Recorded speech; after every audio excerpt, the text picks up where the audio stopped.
अस्सलामुअलैकुम। उम्मीद करती हूँ कि आप सब लोग खैर खैरियत से होंगे। आज की हमारी वीडियो का जो टॉपिक है वो है एक्सरसाइज 2B, जिसमें हम डिफरेंट टाइप ऑफ मेथड को डिस्कस करेंगे, चाहे वो एलसीएम का हो या चाहे वो एचसीएफ का हो। सबसे पहले हम चलते हैं आपकी बुक के क्वेश्चन नंबर 4 पे, जिसमें हमारे पास लिखा हुआ है find the LCM by prime factorization method. कि आपने इन जो नंबर्स हैं उनकी क्या निकालना है, एचसीएफ निकालना है, हाईएस्ट कॉमन फैक्टर निकालना है। कौन से मेथड से? By prime factorization method. जो भी मेथड यहाँ पे लिखा हुआ है उसको आपने गौर से पढ़ना है कि यहाँ पे कौन सा मेथड लिखा हुआ है, क्योंकि अगर आपने सवाल दूसरे मेथड से सॉल्व कर दिया तो आपको उसके मार्क्स नहीं मिलेंगे। ठीक है, हमने सबसे पहले आपका क्वेश्चन ए लिखा है, पार्ट ए, उसकी सोल्यूशन की हेडिंग डाल दी। अब हम एचसीएफ निकाल रहे हैं बाय प्राइम फैक्टराइजेशन मेथड। तो सबसे पहले आपको क्या करना होगा कि आपको इस तरीके से लाइंस ड्रॉ करनी होगी। ठीक है, आपके पास जितने भी नंबर हैं, 2 हैं, 3 है, तो उसके 4 भी हो सकते हैं, तो आप उस तरीके से लाइंस को ड्रॉ कर लें। यहाँ पे मैंने रखा 60, यहाँ पे मैंने रखा अपना 148 और यहाँ पे मैंने रख दिया अपना 64। As you can clearly see कि हमारे पास लास्ट नंबर इसका 4 है, that is an even number. Last number 8 है इसका, that is an even number. Last number इसका 0 है, ये भी एक इवन नंबर है। जिन नंबर्स के लास्ट में यूनिट की जगह पे 0, 2, 4, 6, 8 आ रहे होते हैं, that are your even numbers. Okay, और 0 भी इवन। अब हमारे पास क्योंकि इवन नंबर है तो 2 से कम्प्लीटली सॉल्व हो सकता है, तो मैंने लिखा 2। अच्छा, अगर आपको पूरा नंबर, बड़ा नंबर सॉल्व करने में मुश्किल हो रही है तो आप इसको इस तरीके से कर सकते हैं, 2 3 ज़ा 6, 2 2 ज़ा 4। ओके, देन हमने एक लाइन इस तरीके से खींची। अब 2 1 ज़ा 2, यहाँ पे 3 था, 2 के टेबल में 3 नहीं आता, लेकिन 2 के टेबल में 2 आता है। ठीक है, तो 2 1 ज़ा 2, 1 यहाँ पे बचा, मैंने 1 इसको दे दिया। अब ये हो गया 12, 2 6 ज़ा 12, 2 8 ज़ा 16। अब 8 भी आता है 2 के टेबल में, 2 4 ज़ा 8, 2 2 ज़ा 4 एंड 2 1 ज़ा 2। हम लोगों ने सिंपली ये किया कि हमें इस तरीके से पढ़ना होता है। Let's suppose 2 multiply by 32 is 64, 2 multiply by 16 is 32, 2 multiply by 8 is 16। तो इस तरीके से हमारा ये सॉल्व हो रहा होता है। अब चलते हैं 148 की तरफ। हमने इसको 2 नंबर्स में तोड़ लिया, 2 7 ज़ा 14, 2 4 ज़ा 8, 2 3 ज़ा 6, 1 इसको दिया, 2 7 ज़ा 14। अब 37 एक ऐसा नंबर है जो किसी और के टेबल में नहीं आता, तो 37 इज़ अ प्राइम नंबर, तो मैंने 37 1 ज़ा 37 कर दिया यहाँ पे। ओके, अब हम चलते हैं 60 की तरफ। 2 3 ज़ा 6, 0 ऐसे ही आ गया, 2 1 ज़ा 2, 1 इसको दिया, यहाँ पे हो गया ये 10, 2 5 ज़ा 10। अब 2 के टेबल में 15 हमारे पास नहीं आता, तो अब हम इसको इस नंबर से सॉल्व कर सकते हैं, 3 से कर सकते हैं या 5 से कर सकते हैं। तो मैंने यहाँ पे लिया 3 5 ज़ा 15 और यहाँ पे आ गया 5 1 ज़ा 5, बिकॉज 5 जो है वो हमारे पास प्राइम नंबर होता है। प्राइम नंबर वो नंबर होते हैं जो अपने टेबल में आते हैं या सिर्फ 1 के टेबल में आते हैं, तो इसलिए 5 1 ज़ा 5, 37 1 ज़ा 37। ठीक है, अब हम क्या करेंगे कि अब हम ये देखेंगे कि कौन सा नंबर ऐसे हैं, कौन से पेयर्स ऐसे हैं जो तीनों जगह पे आ रहे हैं। तो मैं उनको सर्कल करती हूँ। यहाँ पे 2 आ रहा है, यहाँ पे भी 2 आ रहा है और यहाँ पे भी 2 आ रहा है। ये मेरा हो गया पेयर नंबर 1। तो मैंने यहाँ पे लिखा HCF is equals to 2, multiply की साइन लगा दी। अब यहाँ पे भी लिखूँगी, यहाँ पे भी 2 आ रहा है, यहाँ पे भी 2 आ रहा है, यहाँ पे भी 2 आ रहा है, तो मैंने इसको भी सर्कल कर दिया, इस वाले 2 को, इस वाले 2 को और इस वाले 2 को। अब अगर आप यहाँ पे गौर से देखें तो यहाँ पे 3 आ रहा है, लेकिन यहाँ पे 3 नहीं है और यहाँ पे भी 3 नहीं है, तो हम ऐसे नंबर लेंगे HCF में जो तीनों जगह पे आ रहा होगा। अगर 4 नंबर गिवन होते लेट्स सपोज आपको, तो चारों जगह पे वो नंबर का आना लाजिम है।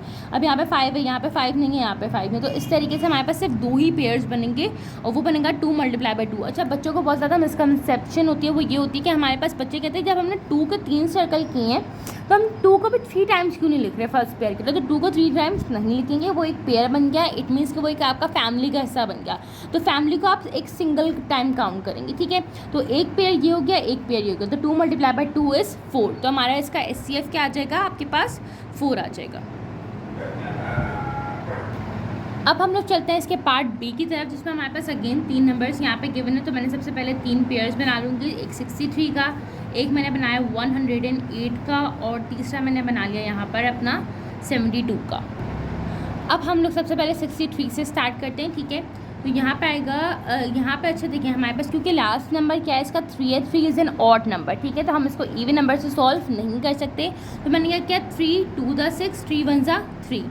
अब हमारे पास 3 के टेबल में 21 में आता है, 3 7 ज़ा 21 और 7 इज़ इन प्राइम नंबर, तो 7 1 ज़ा 7 आ जाएगा हमारे पास यहाँ पे। ठीक है, सिंपल सी इसकी कैलकुलेशन थी, 3 2 ज़ा 6, 3 1 ज़ा 3, फिर हमारे पास 21 आ गया। मैंने कहा 3 के टेबल में 21 आता है, कितने टाइम बाद आता है, 3 7 ज़ा 21 एंड 7 1 ज़ा 7। ठीक है, अब हम इसको 8 को जो 108 है उसको हम 2 के टेबल से सॉल्व कर सकते हैं, तो मैंने यहाँ पे किया 2 5 10, 2 2 द 4, 2 2 द 4, 1 इसको दिया 2 7 द 14। अब लास्ट नंबर इसका क्या हो गया, ऑड नंबर हो गया। 1 3 5 7 9 आर ऑड नंबर। तो ये जो 7 है ये हमारे पास 27 जो है वो 3 के टेबल में आता है। 3 9 आर 27 और 9 के टेबल में भी आता है, तो हम छोटे नंबर से ले लेते हैं। तो 3 9 आर 27, 3 3 ज़ 9 एंड 3 1 ज़ 3।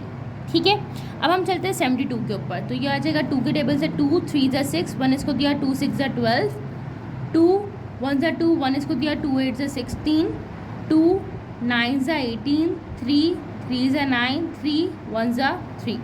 आपको एलसीएम और एचसीएफ के जो प्राइम फैक्टराइजेशन के सवाल सॉल्व करने के लिए आपको बेसिक टेबल्स आने चाहिए। बेसिक टेबल्स कौन से होते हैं, 2 3 4 5 6 7 8 9 10 तक। आप उससे इसका पेयर आराम से बना सकते हैं। अब अगेन हम ये देखेंगे कि कौन से नंबर्स जो हैं वो तीनों जगह पे आ रहे हैं। तो यहाँ पे मेरे पास 2 आ रहा है, यहाँ पे भी मेरे पास 2 आ रहा है, और यहाँ पे भी नहीं, यहाँ पे तो 3 आ रहा है। तो 2 का तो पेयर इसमें बन ही नहीं सकता। देखिए अब हमसे गलती हो गई। तो अब हम यही करेंगे कि यहाँ पे 3 आ रहा है, यहाँ पे 3 आ रहा है, और ये हमारे पास एक 3 का पेयर है। ये पहला पेयर बन गया। अब यहाँ पे भी 3 आ रहा है, यहाँ पे भी 3 आ रहा है, और यहाँ पे भी 3 आ रहा है। इट मीन्स कि हमारे पास जो इसमें पेयर बनेंगे वो 3 के बनेंगे। तो 2 का पेयर है, इसको हम क्रॉस कर देते हैं यहाँ पे, ताकि हमसे जो गलती हुई है हम उसको जस्टिफाई कर सकें। यहाँ पे आया HCF is equals to 3 multiply by 3, HCF is equals to 3 = 9।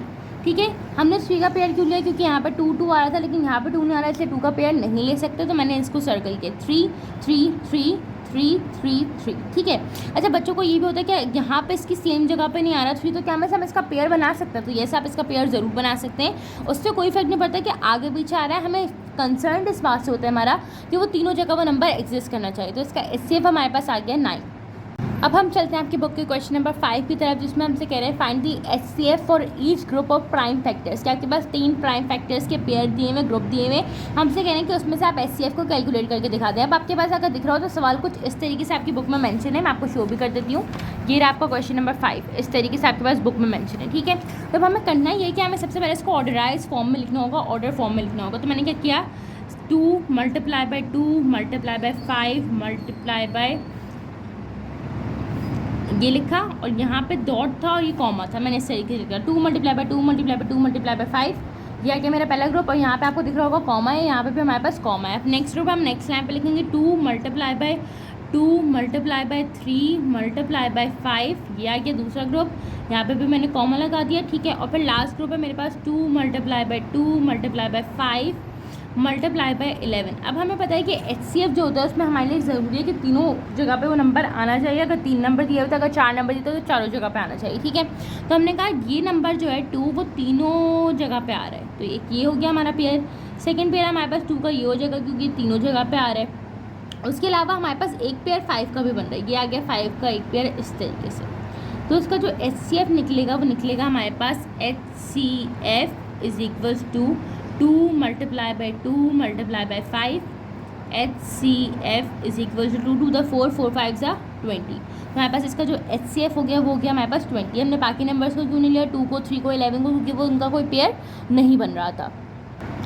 अब हम चलते हैं इसके पार्ट नंबर बी की तरफ। मैंने क्वेश्चन लिख के सोल्यूशन की हेडिंग डाल के क्वेश्चन रिपीट कर दिया। अगेन जहाँ पे कॉमा है वहाँ पे मैंने फर्स्ट लाइन एंड की, देन कॉमा जहाँ पे था वहाँ पे मैंने सेकंड एंड की, देन कॉमा जहाँ पे एंड होता है वहाँ पे मैंने थर्ड एंड कर दी। ठीक है, अब हमें यहाँ पे देख रहा है कि एक पेयर हमारे पास 2 का बन रहा है, क्योंकि 2 तीनों जगह आ रहा है। एक पेयर मेरे पास 3 का बन रहा है, क्योंकि 3 भी तीनों जगह आ रहा है। अब हम डिटरमाइन करेंगे 5 2 जगह आ रहा है, थर्ड जगह पे नहीं आ रहा, 7 भी हमारे पास 2 जगह पे आ रहा है, और 3 भी हमारे पास 2 जगह पे आ रहा है। तो हमारे पास जो इसका HCF बनेगा वो बनेगा HCF is equals to 2 multiply by 3, HCF is equals to 6। ठीक है, अगर कोई ऐसा नंबर है जैसे कोई एक पेयर होता है ऐसे जिसमें हमारे पास कुछ भी कॉमन नहीं होता, कोई भी पेयर किसी से जो है वो लिंक नहीं कर रहा होता, सिमिलर नहीं होता, तो उस सूरत में हमारे पास जो HCF होगा वो हमारे पास 1 होगा। सिमिलर इन सवालों में भी ऐसे ही होगा कि अगर हमारे पास कोई भी नंबर कॉमन नहीं आ रहा सॉल्व करने के बाद, तो उनका जो HCF होता है हमारे पास वो होता है 1। अब हम चलते हैं आपकी बुक के एक बहुत ही इंपॉर्टेंट क्वेश्चन के ऊपर, जिसमें हमसे कह रहे हैं using division method find the HCF of the following numbers. यहाँ पर जो मेथड हाईलाइट हुआ है मैं जैसे आपको पहले बोल चुकी हूँ, ये बहुत इंपॉर्टेंट होता है कि यहाँ पे अगर डिवीजन मेथड लिखा तो आपने सवाल को डिवीजन मेथड से सॉल्व करना है। अगर हमारे पास प्राइम फैक्टराइजेशन मेथड लिखा तो आप सवाल को प्राइम फैक्टराइजेशन मेथड से सॉल्व करेंगे। मैंने आपकी बुक का क्वेश्चन नंबर जो 8 है इसका पार्ट वो उतार लिया है, ठीक है। अब हमारे पास सबसे इंपॉर्टेंट कॉन्सेप्ट इसमें क्या होता है कि हमें सबसे पहले ये देखना होता है कि हमारे पास जो भी नंबर्स गिवन है उसमें सबसे बड़ा नंबर कौन सा है। तो हमारे पास जो सबसे बड़ा नंबर यहाँ पे वो 93 है और जो सबसे छोटा नंबर इन तीनों में वो है 39। तो मैंने क्या किया, सबसे पहले डिवीजन की साइन फॉर्म की इस तरीके से, ठीक है। यहाँ पे मैंने अंदर रखा 93 और बाहर मैंने रख दिया 39। अब मैं ये देखूँगी कि 39 के टेबल में मेरे पास 93 कितने टाइम्स पे आता है। तो मैंने क्या किया, 39 को मल्टीप्लाई किया 2 से तो ये आ रहा है 78। और अगर मैं 39 को मल्टीप्लाई करूँ 3 से तो मेरे पास आएगा यहाँ पर 117। 117 इज़ अ बड़ा नंबर है हमारे पास, इसलिए हम लोग जो है वो 39 मल्टीप्लाई बाई 2 को प्रेफर करेंगे। 39 मल्टीप्लाई बाई 2 हमारे पास यहाँ पे आ रहा था 78, जैसे कि आप यहाँ पे स्क्रीन पे देख भी सकते हैं। तो मैंने यहाँ पे लिखा 39 मल्टीप्लाई बाई 2, यहाँ पे आ गया मेरे पास 78। अब हमारे पास क्योंकि 3 में से 8 लेस नहीं हो सकता तो हमने क्या किया, इसको जो था इसने इससे एक नंबर बोरो किया, दैट इज़ 13। 13 में से 8 जाएगा तो हम 8 के बाद से गिन लेते हैं 9 10 11 12 13। यहाँ पे बचेगा हमारे पास 5 और 8 में से जब हमारे पास 7 जाएगा तो यहाँ पे हमारे पास बचेगा 1। इट मीन्स हमारे पास जो रिमाइंडर आ रहा है that is your reminder, okay. इसको हम यहाँ पे शो भी करते थे कि हमारे पास आ रहा है रिमाइंडर और रिमाइंडर आ रहा है 15। अब इसका रूल क्या होता है, जो आपका रिमाइंडर आ रहा है आपने इस तरीके से दोबारा से एक साइन फॉर्म की, ठीक है। यहाँ पे 39 था, 39 को मैंने अंदर रख दिया, जो नंबर इसको डिवाइड करा रहा था अब वो नंबर अंदर चला गया, जो इसका रिमाइंडर है वो बाहर आ गया। अब हमें पता है कि 15 का टेबल अगर मैं 2 टाइम पढ़ूँ, 15 के टेबल में 39 तो नहीं आता, लेकिन अगर मैं 15 का टेबल 2 टाइम पढ़ूँ तो 30 आता है। 15 1 ज़ा 15, 15 2 ज़ा 30। तो मैंने क्या किया, 15 2 ज़ा 30 किया। 39 में से 30 जाएगा तो हमारे पास यहाँ पे 9 आ जाएगा, ठीक है। अब अगेन हमारे पास ये भी इसका क्या है, रिमाइंडर है, तो रिमाइंडर हमारे पास जो है वो बाहर चला जाएगा इस तरीके से और यहाँ पे 15 आ गया। हमें पता है 9 के टेबल अगर मैं पढ़ना शुरू करूँ तो 9 1 से 9, 9 2 था 18। तो हमारे पास ये 9 का टेबल 2 टाइम पढ़ने का तो हमें कोई फ़ायदा नहीं होगा, तो मैंने कहा 9 1 ज़ा 9 पढ़ लेते हैं, या क्या 9। अब 15 में से 9 जाएगा तो हमारे पास कितना बचेगा, 9 के बाद से कितने 10 11 12 13 14 15। तो हमारे पास यहाँ पर जो नंबर बच रहा है वो बच रहा है 6, ठीक है। क्योंकि इसमें बहुत सारे डिवाइड हो रहे होते हैं इसलिए मैं इन पर नंबर मेंशन करती जा रही हूँ। ये पहला था, ये दूसरा था, तो ये तीसरा था, ताकि आपको याद रहे। और ये भी हमारे पास इसका आ गया रिमाइंडर। आप इस तरीके से रिमाइंडर लिखते जाए ताकि आपको याद रहेगा कि आपको किस नंबर को बाहर रखना है और किस नंबर को अंदर रखना है। फिर मैंने एक डिवाइड की साइन दोबारा से लगाई, यहाँ पे मैंने जो 6 था उसको अंदर रखा, यहाँ पे मैंने 9 को कर दिया यहाँ पे, ठीक है। अब 6 1 ज़ा 6, 6 2 ज़ा 12, तो मैं 6 का टेबल 1 टाइम ही पढ़ूँगी तो 6 1 ज़ा 6 आया। यहाँ पे मेरे पास जो नंबर बचा वो आ गया 3, that is my reminder again, ठीक है। यहाँ पे मैंने डिवीजन की साइन लगाई, यहाँ पे मैंने 3 को रखा और यहाँ पे मैंने रखा 6 को। 3 2 ज़ा 6, मुझे ये बात मालूम है, ठीक है। अब अगर आप देखें इसका तो रिमाइंडर जो है वो हमारे पास आ रहा है इसका 0। इट मीन्स अगर रिमाइंडर 0 हो गया तो ये डिवीजन हमारे पास यहाँ पे कंप्लीट हो गई, जो 5 स्टेप्स में हमारे पास हो रही है। अब हम ये देखेंगे कि क्या ये 3 जो है ये इस नंबर जो लास्ट बच गया हमारे पास 54, इसको डिवाइड करवा सकता है कि नहीं करवा सकता, ठीक है। तो हमने सबसे पहले क्या किया, यहाँ पर लाइन खींची, यहाँ पर रखा मैंने इस तरीके से 54 और यहाँ पर मैंने रख दिया 3। हमें पता है कि 3 के टेबल में 54 आता है, किस तरीके से आता है, हम 2 तरीके से इसको देख सकते हैं। 34 को डिवाइड करना है 3 से तो यह आएगा हमारे पास 18, ठीक है। तो हमारे पास पता है कि अगर मैं 3 का टेबल 18 टाइम्स पढ़ लूँ तो मेरे पास यहाँ पे आ जाएगा 54। अब आपके पास जो चीज़ थी जो आपने याद रखनी है, इसका एचसीएफ किस तरीके से निकलता है, अब आपको मैं वो बता रही हूँ। देखिए ये नंबर था 3 जिसने इसका रिमाइंडर भी 0 किया था और यही नंबर था 3 जिसने इस नंबर का रिमाइंडर भी 0 किया था। हमने ये 2 नंबर्स पहले सॉल्व किए थे, इसका रिमाइंडर 0 किसने किया, 3 ने किया। फिर मैंने लास्ट नंबर 54 सेलेक्ट किया, उसका रिमाइंडर भी 3 ने 0 किया। जो नंबर तमाम तरह के रिमाइंडर्स को 0 कर देता है वो हमारे पास एचसीएफ होता है, क्योंकि यहाँ पे 3 ने हमारे पास इनका रिमाइंडर 0 किया, इसलिए मेरे पास यहाँ पे जो हाईएस्ट कॉमन फैक्टर है वो भी हमारे पास यहाँ पे 3 आ गया। अब हम चलते हैं इसके पार्ट नंबर बी की तरफ, जिसमें हम इसका थोड़ा सा कॉन्सेप्ट को और डिस्कस कर लेंगे। अगर आप यहाँ पर स्क्रीन पर गौर से देखें तो हमारे पास 68 सबसे बड़ा नंबर है और 48 सबसे छोटा नंबर। तो मैंने यहाँ पे सबसे पहले डिवीजन की साइन लिखी, यहाँ पे मैंने लिख दिया 68 और यहाँ पे मैंने लिख दिया 48। मुझे पता है कि अगर मैं 48 का टेबल 2 टाइम्स पढ़ूंगी तो 68 से तो एटलीस्ट बड़ा ही नंबर आएगा। तो मैंने क्या किया, 48 1 ज़ा 48 किया, तो यहाँ पर मेरे पास जो नंबर बचेगा 8 में से 8 जाएगा, इस 0 एंड 6 में से 4 जाएगा तो हमारे पास बचेगा 2। अच्छा, बच्चे क्या गलती करते हैं, बच्चे ये करते हैं कि यहाँ पे अगर कोई नंबर 0 हो रहा होता है तो यहाँ पे तो क्रॉस की साइन लगती है, लेकिन अगर कोई नंबर यूनिट की जगह पे 0 हो रहा होगा तो वहाँ पे हम क्रॉस की साइन नहीं लगाते, वहाँ पे हम नंबर लिखते हैं। ठीक है, इस बात को आप लोगों ने हमेशा जो है वो याद रखना है। अब हमारे पास आ गया ये नंबर, हमने क्या किया, क्योंकि हमारे पास रिमाइंडर था तो मैंने यहाँ पे रिमाइंडर लिख दिया इसको। ठीक है, इट मीन्स कि रिमाइंडर मेरे पास बाहर जाएगा और 48 जो नंबर था हमारे पास ये अंदर आ जाएगा। ठीक है, अब 20 का टेबल अगर मैं 2 टाइम पढ़ूँ तो मेरे पास 40 आता है, 21 से 20, 22 आर 40। अगर मैं 20 का टेबल 3 टाइम पढ़ूँ तो वो 60 आता है, तो हमारे पास उसका कोई फ़ायदा नहीं है। तो मैंने क्या किया, 22 से 40 लिया, तो मेरे पास यहाँ पे जो रिमाइंडर आ रहा होगा वो आ रहा होगा 8। ठीक है, यहाँ पे मैंने इसका रिमाइंडर लिख दिया। अब दोबारा से इसी तरीके से इसको सॉल्व करेंगे। ये हमारे पास हो गया सेकंड सॉल्यूशन इसका। अब हमने क्या किया, 8 को बाहर रखा और 20 को अंदर रख दिया। 8 के टेबल में 20 तो नहीं आता है, 8 1 8, 8 2 16, 8 3 24। तो हमें 20 से छोटा नंबर देखना है तो 8 2 16 हमारे पास सूटेबल रहेगा। यहाँ पे 10 में से 6 जाएगा, हमारे पास यहाँ पे आ गया 4। क्या आ गया 4 इसका रिमाइंडर अगेन। अब मैंने चौथी दफ़ा इसका सोल्यूशन स्टार्ट किया। यहाँ पे मेरे पास आ गया 4, यहाँ पे मेरे पास आ गया 8। 4 के टेबल में 8 आता है, कितने टाइम्स पे आता है, 4 2s आर 8। तो यहाँ पे मैंने लिखा 2, यहाँ पे लिख दिया मैंने 8, ये कैंसिल आउट हुआ। यहाँ पे इसका रिमाइंडर क्या हो गया, 0 हो गया। इट मीन्स कि अगर मैं 4 को 56 से डिवाइड करवा के देखूँ तो शायद मेरे पास जो इसका रिमाइंडर है वो भी 0 हो जाए। मैंने कहा ठीक है, ऐसे करके देख लेते हैं। तो मैंने क्या यहाँ पे रखा इस तरीके से, ये मैंने रखा 56 और ये रख दिया मैंने यहाँ पे 4 के टेबल में हमारे पास 56 कितने टाइम पे आता है, बच्चों को कन्फ्यूजन हो सकती है, तो हम इसको सिंपली इस तरीके से सॉल्व करते थे। 4 1 ज़ा 4, हमारे पास यहाँ से कितना नंबर बचेगा 1, तो ये 16 हो जाएगा। तो हमारे पास देखें 4 1 ज़ा 4, ठीक है, हमने 1 इसको कैरी फॉरवर्ड कर दिया, कितना हो गया, ये 16 हो गया। 4 के टेबल में 16 कितने टाइम पे आता है, 4 टाइम्स पे, 4 4s आर 16। तो अगर मैं 4 का टेबल 14 टाइम्स पढ़ूँ, देखिए आप करके देख लेते हैं, 4 मल्टीप्लाई बाय 14 इज़ 56। जैसे कि आपको यहाँ पे स्क्रीन पे दिख रहा होगा कि 4 मल्टीप्लाई बाय 14 इज़ 56। ठीक है, तो मैंने यहाँ पे 56 रखा और मैंने इसको यहाँ पे कैंसिल आउट किया, तो इसका रिमाइंडर 0 हो गया। क्योंकि अगर आप देखें तो इसका रिमाइंडर भी 4 ने 0 किया और इस नंबर 56 का रिमाइंडर भी 4 ने 0 किया, तो हमारे पास जो इसका HCF आएगा वो भी क्या आ जाएगा, 4 आ जाएगा। आपके पास तमाम तरह क्वेश्चन जो है वो सेम मेथड पे हैं, तो मैंने दोनों सवाल आपको लाजमी करके दिखा रही हूँ ताकि आपके जो मिसकॉन्सेप्शन हैं वो उसमें क्लियर हो जाएँ। अब हम चलते हैं आपकी बुक के क्वेश्चन नंबर 7 में, जिसमें हमसे कह रहे हैं find the LCM of the following numbers by using the division method. मैंने आपसे कहा था कि हमारे पास जो मेथड लिखा हुआ है बहुत इंपॉर्टेंट होता है। तो यहाँ पे हमारे पास LCM जो निकालना है वो आपने कौन से मेथड से निकालना है, डिवीजन मेथड से निकालना है। आपके पास यहाँ पे 4 नंबर दिए हुए और सोल्यूशन की हेडिंग मैंने डाल दी है। सबसे पहले हमने क्या किया कि इस तरीके से एक बड़ी सी लाइन हमें जो है वो ड्रॉ करनी है, क्योंकि LCM बाय डिवीजन मेथड है। ठीक है, तो मैंने इस तरीके से लाइन ड्रॉ कर ली। यहाँ पे मैंने रखा 84, यहाँ पे मैंने रखा 27, यहाँ पे आ गया मेरे पास 35 और यहाँ पे मेरे पास आ गया 45। ठीक है, अब हमें इसको सॉल्व किससे करना है, हमारे पास सबसे पहले हम बिस्मिल्लाह जो इस सवाल की करेंगे वो 2 से करेंगे, क्योंकि हमारे पास जो फर्स्ट नंबर है दैट इज़ इवन। बाकी तमाम तो जो नंबर है वो हमारे पास ऑड है, क्योंकि इनके लास्ट नंबर हमारे पास 7 है, 5 है, या 1 3 5 7 9 आर ऑड नंबर्स के आगे भी होते हैं, लेकिन हम लोग जो मेन नंबर्स होते हैं वो ऑड उनको देखते हैं। ठीक है, मैंने 2 से किया तो 2 4 था 8, 2 2 था 4। ठीक है, 27 मेरे पास ऐसे आ जाएगा, 35 मेरे पास ऐसे आ जाएगा और 45 मेरे पास ऐसे आ जाएगा। क्यों, क्योंकि ये नंबर्स 2 के टेबल में नहीं आते। फिर मैंने दोबारा 2 से लिया तो 2 2 4, 2 1 2, यहाँ पे 27 भी ऐसे आ गया, यहाँ पे 35 भी ऐसे आ गया, यहाँ पे 45 भी ऐसे ही आ गया। अब मुझे यहाँ पे दिख रहा है कि जो नंबर्स हैं वो तमाम तर नंबर्स ये ऑड नंबर्स हैं, इसलिए हमारे पास ये जो है ये 3 के टेबल से हम सॉल्व करना शुरू करेंगे।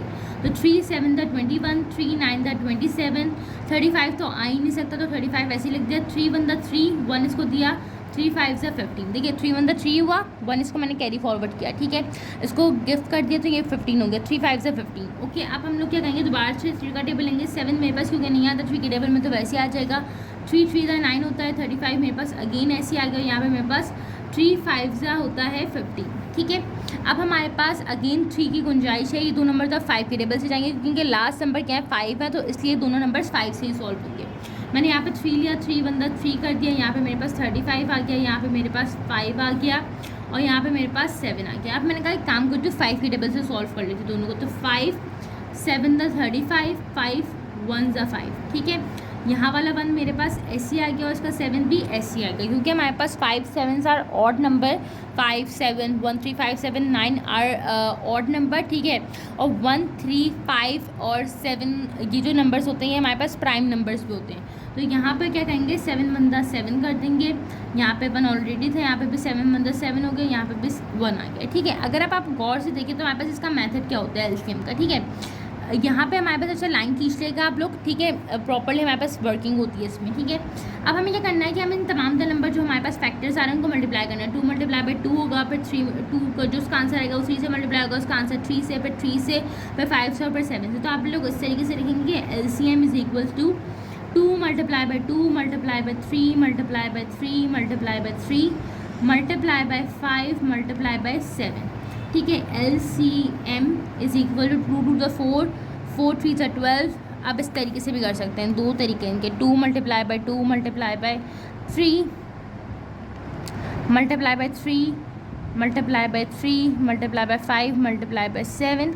तो ये आ रहा है 3780 3780। और आप इसको सही से मैं मल्टीप्लाई कर सकते 2 to the 4 4 3 are 12 12 multiply by 3, फिर जो उसका आंसर आएगा वो मल्टीप्लाई बाई 3, फिर जो उसका आंसर आएगा वो मल्टीप्लाई बाई 5, फिर जो उसका आंसर आएगा वो मल्टीप्लाई बाई 7 कर देंगे। तो ये इस तरीके से इसका आंसर आ गया। अब हम चलते हैं इसके पार्ट नंबर बी की तरफ, सही है। मैंने यहाँ पे क्वेश्चन लिखा है, सोल्यूशन की हेडिंग डाल ली है। सबसे पहले हमने अगेन यही किया कि हमारे पास क्योंकि एलसीएम बाय डिवीजन मेथड था तो इस तरीके से एक लाइन खींच ली। यहाँ पे मेरे पास 12 इज़ एन इवन नंबर, 15 हमारे पास ऑड नंबर है, 21 हमारे पास ऑड नंबर है और 28 हमारे पास इवन नंबर है। लास्ट नंबर देखते हुए जो यूनिट की जगह पे मुझे अंदाज़ा हुआ कि कौन सा नंबर ऑड है और कौन सा नंबर हमारे पास इवन है। तो इवन नंबर 2 6 12 होता है, 15 मेरे पास ऐसे ही आ जाएगा, 21 मेरे पास ऐसे ही आ जाएगा, 2 1 2 2 4 8 2 3 6 15 ऐसे आ गया, अगेन 21 भी ऐसे आ गया और 2 7 14। अब इसमें जो नंबर्स आ गए वो ऐसे नंबर्स हैं जो हमारे पास 2 के टेबल से सॉल्व नहीं हो सकता, तो हम 3 के टेबल पे शिफ्ट करेंगे। तो 3 1 3 3 5 15 3 7 21 7 1 7, ठीक है। अब आप जो नंबर्स आ रहे हैं 5 और 7 ही आ रहा है, तो हमारे पास यहाँ पे मैंने लिखा 5 1 5 कर लिया, 7 ऐसे आ गया, 3 नंबर्स हमारे पास 1 हो गए, ठीक है। अब हमारे पास 7 रह गया लास्ट, तो 7 अपने टेबल में आता है क्योंकि 7 प्राइम नंबर है, तो यहाँ पे भी 1 आ गया, यहाँ पे भी 1 आ गया, यहाँ पे भी 1 आ गया, यहाँ पे भी 1 आ गया। तो हमारे पास जो इसके एलसीएम के पेयर बन गए, LCM is equal to 2 multiply by 2 multiply by 3 multiply by 5 multiply by 7, ठीक है। हम इनको मल्टीप्लाई करा के देखते हैं, 2 multiply by 2 multiply by 3 multiply by 5 multiply by 7। तो जिसका आंसर आ रहा है वो आ रहा है 420। तो हमारे पास जो इसका LCM आ गया वो आ गया 420। अच्छा, क्योंकि आपकी बुक में LCM हमारे पास जो है जो लोएस्ट कॉमन फैक्टर मल्टीपल होता है उसमें हमारे पास जो LCM का डिवीजन मेथड तो दिया हुआ है, लेकिन डिवीजन के प्राइम फैक्टराइजेशन मेथड का कोई सवाल नहीं था। तो मैंने कहा इसके आपसे एग्जांपल एक डिस्कस कर लेते हैं प्राइम फैक्टराइजेशन मेथड की। डिवीजन मेथड में हम सारे नंबर्स को एक ही रॉ में सॉल्व कर रहे होते हैं, वेयर एज जो हमारे पास प्राइम फैक्टराइजेशन मेथड होता है SCF का LCM का वो ऑलमोस्ट सेम होता है सॉल्व करने के एतबार से, ठीक है। हमारे पास यहाँ पर नंबर था 12, यहाँ पे था 18, यहाँ पे था 36 और यहाँ पे था 72। अगर मैंने यही नंबर डिवीजन मेथड से सॉल्व करना तो मैं एक सिंगल लाइन बना के इन चारों को एक साथ सॉल्व कर लेती। मगर ये क्योंकि प्राइम फैक्टराइजेशन मेथड है तो इसलिए इनको अलग अलग करके हमें सॉल्व करना पड़ेगा। 2 6 12 2 3 6 3 1 3, फिर यहाँ पे आ जाए 18, 2 9 18 3 3 9 3 1 3। ये भी इवन नंबर है तो 36 हमारे पास 2 के टेबल से जाएगा, 2 1 2 1 इसको दिया, 2 8 16, 2 9 18 3 3 9 3 1 3। अब 72 पे आ जाए, 2 का टेबल अगर मैं 36 टाइम पढ़ूँ तो हमारे पास आएगा 72, 2 का टेबल अगर मैं 18 टाइम पढ़ूँ तो 36, 2 का टेबल में 9 टाइम पढ़ूँ तो 18, 3 3 9 3 1 3। अब हमने क्या किया, इनके प्राइम फैक्टर्स लिख लिए सबके, यहाँ पे इस तरीके से 12 के लिख लिए, 18 के लिख लिए, 36 के और 72 के। आप अगर देखिए तो यहाँ पे भी 2 है, यहाँ पे भी 2 है, यहाँ पे भी 2 है, यहाँ पे भी 2 है, ठीक है। तो हमने इनको सबसे पहले क्या कर लिया, सर्कल कर लिया, 2 2 2 और 2, एक पेयर बन गया मेरे पास ये। अब आप यहाँ पे देखिए 2 है, यहाँ पे 2 है और यहाँ पे 2 है, लेकिन यहाँ पे बाकी नंबर्स पे नहीं है। यहाँ पे 3 दिख रहा है, यहाँ पे 3 दिख रहा है, यहाँ पे भी 3 और यहाँ पे भी 3 है। तो मैंने क्या किया, 3 को सर्कल कर लिया, 3 3 3 और ये आ गया मेरे पास 3, ओके। अब हम देखते हैं कि इसके अलावा हमारे पास कौन सा नंबर है जो कॉमन आ रहा होगा। तो यहाँ पे 2 नहीं, अब 3 तो नहीं हो सकता। तो आप यहाँ पे गौर से अगर देखें तो हमारे पास अच्छा LCM में एक और चीज़ क्या होती है, वो ये होती है कि हमारे पास अगर कोई नंबर 2 टाइम्स पे आ रहा है ना, 2 जगह पे भी आ रहा है, तो हम उसको भी कंसीडर करेंगे। जैसे यहाँ पे 2 आ रहा है, यहाँ पे 2 आ रहा है, तो हम उसको एक पेयर बना सकते हैं। जैसे आपके पास यहाँ पे बुक में उन्होंने बनाया हुआ भी है, देखिए यहाँ पे एक पेयर जो बन रहा है 2 का, वो 4 आ रहे हैं इसमें एक साथ। फिर जो सेकंड पेयर बन रहा है 2 का, उसमें अगर आप देखें तो 20 की जगह खाली है, ठीक है। इट मीन्स कि हमारे पास 3 जगह पे आ रहा है, एक जगह पे नहीं आ रहा। तो हमने एक पेयर ये बना दिया 4 का, एक पेयर हमने बना दिया 3 का। अब हमारे पास ट्री भी इसी तरीके से एक जगह पर 3 दफ़ा आ रहा है, एक जगह पर 4 दफ़ा आ रहा है। तो 4 दफ़ा वाले का एक पेयर बन दिया, और जो 3 दफ़ा जगह पर आ रहा था उसका एक पेयर बना दिया। तो हमने जो ये पेयर बना था, ये किसका पेयर है, ये एक पेयर है। 2 ये आ गए पेयर के, फिर ये 3 और ये 3 ये आ गए पेयर के। ये जो लास्ट सिंगल 2 है वो कहाँ से आ रहा है, वो है ये वाला 2, ठीक है। वो एक सिंगल 2 है जो यहाँ पे आ रहा है सिर्फ, और बाकी जगहों पे कहीं पे भी नहीं था। तो हमने एलसीएम का मतलब क्या होता है कि हम जो भी कॉमन फैक्टर्स आ रहे होते हैं उनको मल्टीप्लाई कराते हैं अनकॉमन फैक्टर से। इसका फॉर्मूला ये होता है एलसीएम का। छोटी क्लासेस में नहीं पढ़ाया जाता, बड़ी क्लासेस में फॉर्मूले के साथ इसको सॉल्व करवाया जाता है कि जो कॉमन फैक्टर्स होते हैं, जो कॉमन फैक्टर्स आ रहे होते हैं चारों जगह पे, तीनों जगह पे, दोनों जगह पे, उनका मल्टीप्लाई कराते हैं अनकॉमन फैक्टर से जो चारों जगह पे, तीनों जगह पे, दोनों जगह पे आ रहे होते हैं, ठीक है। तो हमारे पास 2 multiply by 2 multiply by 3 multiply by 2, और ये जो लास्ट 2 था सिंगल, वो यहाँ से आ रहा है। मैं आपको इसको ये मार्क करके भी दिखा देती हूँ, ठीक है। इनको जब हमने मल्टीप्लाई कराया तो हमारे पास जो आंसर आ रहा है एलसीएम का, वो आ रहा है 72। अगर हमारे पास डिवीजन मेथड दिया हुआ होगा एलसीएम का, तो तमाम नंबर्स को हम यू मल्टीप्लाई कराते हैं। अगर हमारे पास प्राइम फैक्टराइजेशन मेथड दिया हुआ है एलसीएम का, तो उस सूरत में हम क्या करते हैं कि हम नंबर्स को इस तरीके से प्राइम फैक्टर्स की तरह सॉल्व करते हैं कि प्राइम फैक्टर्स निकालते हैं, फिर देखते हैं कि कौन सा नंबर तीनों जगह आ रहा है, कौन सा नंबर दोनों जगह आ रहा है, कौन सा नंबर चारों जगह आ रहा है। जैसे यहाँ पे देखिए तीनों जगह आ रहा था, यहाँ पे भी 3 जगह आ रहा है, यहाँ पे 4 जगह पे आ रहा है, यहाँ पे 4 जगह पे आ रहा है। तो हमने उनका पेयर फॉर्म कर लिया, ठीक है। और ये लास्ट एक सिंगल 2 था, तो वो हमारे पास अनकॉमन फैक्टर हो गया यहाँ पे, तो उसको भी हमने मल्टीप्लाई करा दिया। उम्मीद करती हूँ कि आपको ये वीडियो जो है वो अच्छी लगी होगी। इसमें हमने काफ़ी सारी चीज़ें डिस्कस की, जिसमें हमारे पास सबसे पहले हाईएस्ट कॉमन फैक्टर था एचसीएफ था, फिर हमने लोएस्ट कॉमन फैक्टर को लोएस्ट कॉमन मल्टीपल को डिस्कस किया जो हमारे पास एलसीएम था, ठीक है। हमने एचसीएफ का डिवीजन मेथड और प्राइम फैक्टराइजेशन मेथड यहाँ पे सीखा। उसके बाद हमारे पास हमने एलसीएम का भी डिवीजन मेथड और प्राइम फैक्टराइजेशन मेथड सीखा। उम्मीद करती हूँ कि आप लोगों ने इस वीडियो से बहुत कुछ सीखा होगा। अपनी जो क्वायरीज हैं, जो क्वेश्चन हैं, उनको काइंडली कमेंट बॉक्स में प्लेस कर दें, और अपने जो फीडबैक थे वो मुझे ज़रूर प्रोवाइड करिएगा कि आपको ये वीडियो कैसी लगी। अपना ख्याल रखिएगा। इंशाल्लाह आपसे मुलाकात होगी अगली वीडियो में। अल्लाह हाफ़िज़।